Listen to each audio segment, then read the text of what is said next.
Halo, apa kabar semuanya? Saya harap kamu semua dalam keadaan baik ya. Nah, kali ini, dan saat ini saya akan menyampaikan mengenai apa itu teks deskripsi. Penasaran kan apa itu teks deskripsi? Kira-kira apa ya? Nah, jadi tujuan pembelajaran yang akan dijelaskan adalah mengidentifikasi informasi dalam teks deskripsi ya.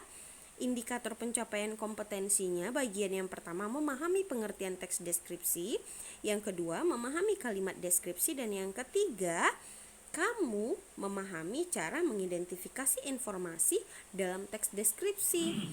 Baiklah, untuk menjelaskan rasa penasaranmu, tapi sebelumnya saya ingin memperkenalkan dulu ya. Ini dia. Nah, perkenalkan, nama saya Meridona ya. Jadi inilah sekilas biografi saya ya, mengenai bagaimana sih pendapat saya. Nah, berdasarkan profesi yang saya miliki saat ini. Nah, kamu bisa baca sekilas ya. Nah, ini dia ya. Jadi inti dari biografi saya ini adalah saya sangat bersyukur ya menjalani profesi saya ini menjadi seorang guru. Karena apa? Karena menjadi guru adalah panggilan hati saya ya. Dan saya merasa sangat suka menjadi guru ya.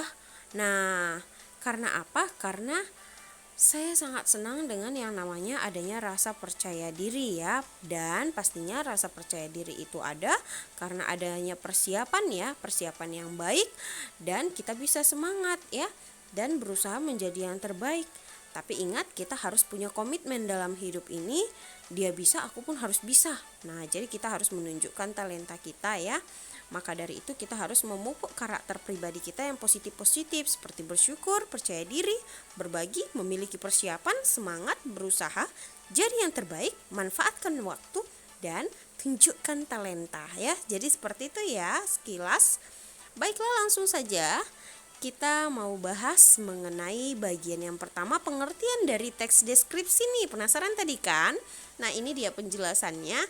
Teks yang berusaha memberikan informasi gambaran sebuah objek sejelas-jelasnya kepada pembaca, sehingga pembaca seolah-olah ikut di dalam teks deskripsi tersebut ya. Nah, jadi ini contoh gambaran deskripsinya nih, menghasilkan suatu deskripsi. Jadi penasaran kan deskripsi itu yang bagaimana? Nah, yang paling penting deskripsi itu yakni melihat ya, melihat. Nah, misalnya kamu mendeskripsikan mata, berarti kamu melihat bagaimana sih bentuk mata itu, seperti itu ya. Kemudian mendengar. Nah, bagaimana sih kita ingin mendeskripsikan mengenai telinga misalnya. Kamu harus mendengar bagaimana bentuk telinga yang dijelaskan oleh temanmu. Nah, kemudian kita lanjut ke bagian ketiga, merasakan. Nah, untuk bisa kita mengetahui pengertian teks deskripsi, kita harus merasakan ya. Merasakan dari apa yang kita lihat dan apa yang kita dengar juga. Nah, jadi seperti itu ya. Itu hanya contohnya aja sekaligus dengan gambarannya. Jadi kalau misalnya contoh sekaligus dengan gambaran berarti harus punya gambaran. Maka yang kedua yang ingin kita bahas pengertian kalimat deskripsi, yakni kalimat yang menggambarkan ya. Jadi seperti itu, contohnya ini dia menghasilkan gambar, dan dari gambar bisa dibuat sebuah teks seperti itu ya, suatu teks, atau dari suatu teks bisa menghasilkan suatu gambar. Nah, jadi bisa kebalikannya ya. Biasanya teks deskripsi ini digunakan jika kita ingin tes potensi ya. Nah, jadi misalnya ketika kita ingin yang namanya mau tes seperti psikolog. Nah, tes psikolog salah satunya seperti ini. Kita disuruh menyatukan titik-titik. Nah, seperti itu ya. Nah, jadi kalau menyatukan titik-titik menjadi suatu garis menghasilkan gambar. Kemudian kita jelaskan gambar tersebut menghasilkan paragraf.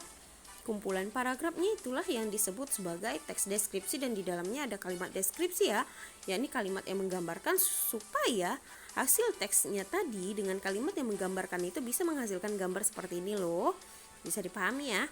Nah, jadi kalimat yang menggambarkan itu bisa menggambarkan benda, misalnya menjelaskan bendanya adalah bola, bagaimana bentuknya, ya, bagaimana kita dengar mengenai warnanya, kita lihat mengenai bentuknya. Nah, rasanya kalau dilempar gimana? Nah, mungkin seperti itu ya. Kemudian kalimat yang menggambarkan orang. Nah, misalnya seperti ini. Sedang apa orang tersebut berdasarkan dari informasi yang kamu dengar. Nah, bagaimana sih bentuknya berdasarkan yang kamu lihat, mulai dari warna rambutnya gitu, seperti itu ya. Nah, selanjutnya kalimat yang menggambarkan bukan hanya benda dan orang saja ya, tapi bisa juga tempat seperti sekolah ya. Jadi kamu bisa gambarkan bagaimana cat dinding sekolahmu dan bagaimana sekitar sekolahmu ya. Dan kamu jelaskan. Jadi harus sama yang dijelaskan dengan hasil gambarnya. Paham gak sih? Paham lah pasti ya. Yang ketiga, cara mengidentifikasi informasi dalam teks deskripsi. Penting gak ya? Pasti sangat penting. Ayo kita dengarkan baik-baik ya. Askadimega, pasti kamu sudah pernah dengar nih ya. Adik Simba. Nah, 5W tambah 1H. Jadi sebenarnya 3 kata kunci ini adalah sama ya, hanya posisinya saja ya. Artinya cara mengidentifikasi informasi dalam teks deskripsi ini harus menggunakan rumus Askadimega atau adik Simba atau 5W tambah 1H atau ya guys. Nah, baiklah adik Simba. Udah. Askadimega sekarang. Nah, apa? Siapa? Kapan? Di mana? Mengapa? Dan bagaimana? Nah, di sini saya udah tekankan ya dengan adanya huruf yang diwarnai dengan warna yang berbeda ya, dan ukuran yang berbeda ya. Jadi Askadimega A apa? S siapa? K kapan? Di mana? Mengapa? Bagaimana? G-nya yang ditekankan. Paham ya sampai sini? Nah, mengenai adik Simba tadi hanya masalah posisi ya. A-nya adik, A-nya apa ya? D-nya di mana? K-nya kapan? Simba, Si-nya siapa? M-nya mengapa? B-nya bagaimana? Seperti itu, paham ya? Saya harap paham. Kemudian ini agak keren nih bahasa Inggris, 5W tambah 1H. What, where, when, who, why, dan how. Kamu pasti sudah pernah dengar ini juga kan? Pernah tidak? Ayo, pasti kamu sudah pernah dengar karena ini tidak asing loh. Dan kira-kira bingungkah? Tidak kan? Cukup jelas ya. Jadi untuk mengidentifikasi informasi dari teks deskripsi, kita harus membuat pertanyaan-pertanyaan berdasarkan teks deskripsi tersebut. Sudah paham kan kamu? Nah, saya harap kamu paham ya. Jika ada yang merasa kurang paham atau ada yang ingin ditanyakan, boleh mengisi kolom komentarnya ya. Baiklah, terima kasih dan sampai ke video-video selanjutnya. Jangan lupa ya, di keterangan yang telah dipaparkan, di like ya.